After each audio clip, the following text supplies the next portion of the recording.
पाकिस्तान में इस वक्त एक कॉन्स्टिट्यूशनल क्राइसिस है, एक पॉलिटिकल क्राइसिस है, जिसमें एक रूलिंग गवर्नमेंट ने अपनी ही गवर्नमेंट को डिज़ोल्व कर दिया, अपनी ही असम्बलीज डिज़ोल्व कर दी, क्योंकि प्राइम मिनिस्टर के ख़िलाफ़ एक नो कॉन्फिडेंस मोशन आ रहा था, जिसको प्राइम मिनिस्टर ने कहा कि एक इंटरनेशनल कॉन्स्पिरेसी का पार्ट है, जिसके ज़रिए रजीम चेंज की जा रही है। अब ये इस मामले को लेके जहाँ सारी बहस सुप्रीम कोर्ट तक पहुंची हुई है, इमरान खान की पॉलिटिकल पार्टी, इमरान खान अभी भी एक इंटरिम प्राइम मिनिस्टर तो हैं, लेकिन वो अभी भी ये कहते हैं कि हमने उन गद्दारों को जो फैसिलिटेट कर रहे थे इस सारे प्रोसेस को, उनको एक्सपोज कर दिया और इसी वजह से उनसे हार नहीं मानी और आखिर में आके जनरल इलेक्शंस को ज़्यादा प्रेफर किया, क्योंकि पाकिस्तान की किस्मत का फ़ैसला पाकिस्तान की अवाम करेगी। दूसरी तरफ अपोजिशन भी इसी तरह के बयानी को लेकर चल रही है। वो ये कह रही है कि अगर हम गद्दार हैं तो हमारे पे आर्टिकल 6 लगाइए और हमें लटका दीजिए, और अगर हम नहीं हैं गद्दार तो हमें तो इमरान खान को इस चीज़ के ऊपर सवाल भी करें और उनको भी इस हवाले से सज़ा दें कि वो हर किसी को गद्दारी के टिकट बांट रहे हैं।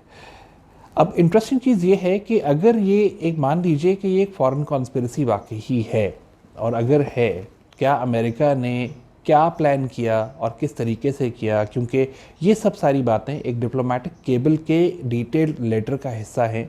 जो पाकिस्तान के फ़ॉरेन ऑफिस से पाकिस्तान के ही एम्बेसडर इन वाशिंगटन उन्होंने शेयर की, असद मजीद ने, और उन्होंने कहा कि ये एक डिप्लोमेटिक केबल थी जिसमें जो है कॉन्वर्सेशन का शेयर किया गया।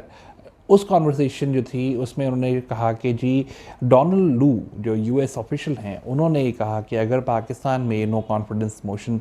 कामयाब ना हुई और इमरान खान इसको डिफेंड कर गए अपने खिलाफ,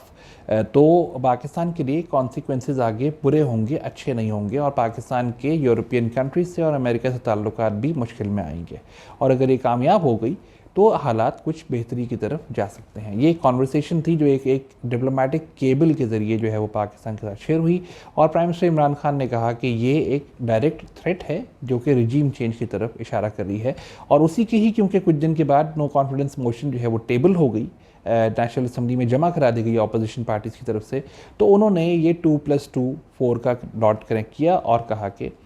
सारी अपोजिशन पार्टीज़ जो उनके ख़िलाफ़ हैं वो सब गद्दार हैं और वो अमेरिका के साथ मिलके पाकिस्तान में रजीम चेंज कर रहे हैं, तो उनके पपेट बन के वो इमरान खान के ख़िलाफ़ खड़े हो गए हैं। अब ये सारा मामला अगर आप देखिए तो इस वक्त जो करंट सिचुएशन है उसको, और अगर ये एक फॉरेन कॉन्स्पिरेसी थी तो उसका हदफ क्या था,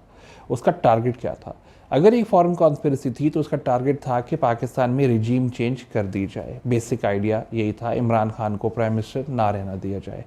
अब अगर आप देखिए पाकिस्तान में, चाहे वो किसी ने फैसिलिटेट किया हो या ना किया हो, ये बहस एक अलग है, क्योंकि इस वक्त ये इल्ज़ाम इमरान खान अपोजिशन पे लगाते हैं, लेकिन जो हुआ है ऑन ग्राउंड वो यही हुआ है जो शायद अगर एक फॉरेन कॉन्स्पिरेसी की का टारगेट था वो पूरा हुआ। पाकिस्तान में इस वक्त गवर्नमेंट नहीं है, पाकिस्तान में असम्बलीज़ ऑपरेशनल नहीं हैं, और पाकिस्तान में इमरान खान ने ही अपनी गवर्नमेंट डिज़ोल्व कर दी है।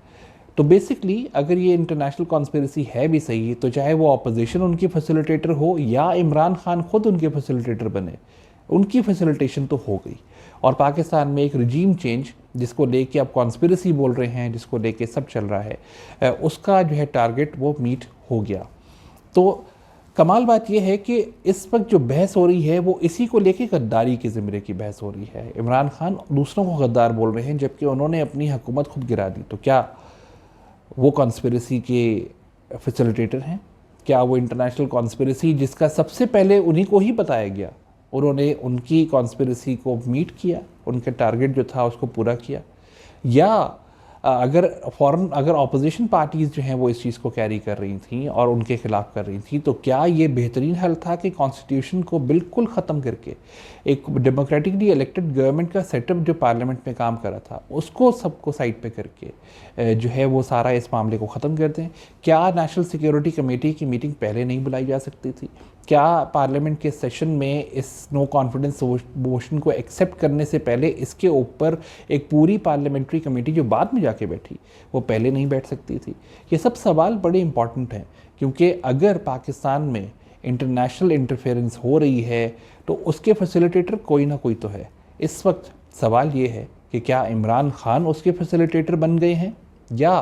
फिर ऑपोजिशन पार्टीज़ जो उनकी फैसिलिटेशन कर रही थी वो भी इमरान खान को इतना प्रेशर कर पाई हैं कि उनको international conspiracy, allegedly international conspiracy के तहत उनकी हुकूमत को गिरा दें। बयानिया यही चल रहा है। अपोजिशन कहती है कि हमने हुकूमत गिरा दी, हमसे डर के हुकूमत गिर गई,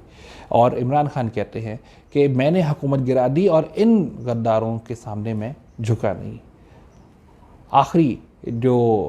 हल निकला वो यही निकला कि हुकूमत गिर गई, और हुकूमत ऐसे गिरी, अगर जैसे कहा जाए कि अगर वो इंटरनेशनल कॉन्स्पिरेसी का हिस्सा था, उनका टारगेट था, तो उनका टारगेट चाहे इमरान खान ने ही सही लेकिन पूरा किया, और पाकिस्तान को एक पॉलिटिकल कॉन्स्टिट्यूशनल केओस में डाल के चले गए हैं। इस पर पाकिस्तान में सिवाय कन्फ्यूजन के और कुछ नहीं है। सियासत आगे पीछे अपने ट्विस्ट सेंटेंस कर रही है, और जो लेजिस्लेटर्स जिनको पार्लियामेंट में लेजिस्लेशंस करनी चाहिए, आज वो अपनी कुर्सियां और अपने फ्यूचर को लेके सुप्रीम कोर्ट के दरवाजे पे जाके बैठ गए हैं, और पाकिस्तान के अंदर उसी को लेके ना सिर्फ इकोनॉमिक क्रंच आने शुरू हो गया है, पाकिस्तान के इकोनॉमिक कंडीशन और ज़्यादा बिगड़ने शुरू हो गई है, बल्कि उससे आगे भी चलते हुए 3 महीने 6 महीने प्रोविंशियल लेवल के ऊपर, फेडरल लेवल के ऊपर इलेक्शंस होंगे या नहीं होंगे, कब होंगे, कैसे होंगे, कौन आएगा अगला कैंडिडेट इलेक्शंस के लिए, क्योंकि अगर इलेक्शंस होंगे तो जनरल इलेक्शंस होंगे। जनरल इलेक्शंस के लिए आपको प्रोविंशियल असेंबलीज भी डिसॉल्व करनी पड़ेगी, और अगर ऐसा होना है तो फिर ये एक और अनार्की और केओस की तरफ मुल्क को लेके जाएगा, जो कि इस वक्त पाकिस्तान अफोर्ड नहीं कर सकता। बट स्टिल, चाहे जो कुछ भी कह लीजिए, अगेन अगर इंटरनेशनल कॉन्स्पिरेसी थी तो कम से कम उसने अपना टारगेट पाकिस्तान को लेके मीट किया है। उसका फैसिलिटेटर चाहे इमरान खान हो या चाहे ऑपोजिशन। इस्लामाबाद से हमजा अमीर, INS।